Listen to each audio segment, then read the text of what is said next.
NOAA issues El Nino advisory and meteorologists are warning this could be one for the record books. On Thursday, the National Oceanic and Atmospheric Administration officially declared that an El Nino has formed in the tropical Pacific Ocean. For those who aren't familiar, El Nino is a natural weather phenomenon that happens every few years when trade winds shift and ocean temperatures in the equatorial Pacific rise.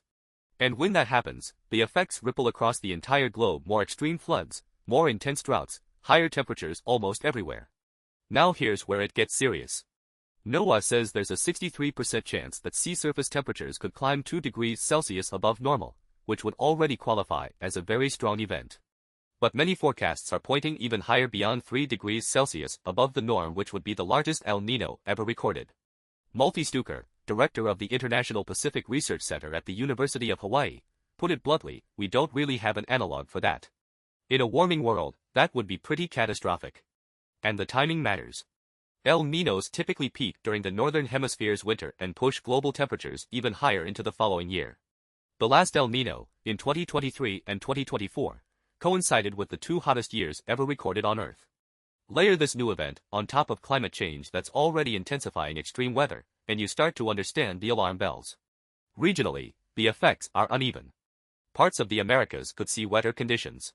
South and Southeast Asia, Australia, and Southern Africa tend to face dangerous dryness. The west coast of the United States may see higher risks of high tide flooding and algae blooms. The one silver lining for the U.S. El Nino tends to suppress Atlantic hurricane activity, and Colorado State University, one of the top hurricane forecasting centers, already scaled back its predictions for this Atlantic season to the lowest activity levels since 2015. But for poorer nations, there's little upside. Failed rains, dying crops, rising food prices, and this year, those risks are compounded by fertilizer shortages tied to the closure of the Strait of Hormuz and deep cuts in international humanitarian funding.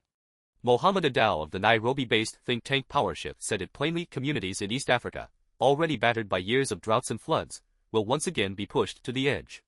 The science is clear, the warnings are in now, the question is whether the world is prepared to respond.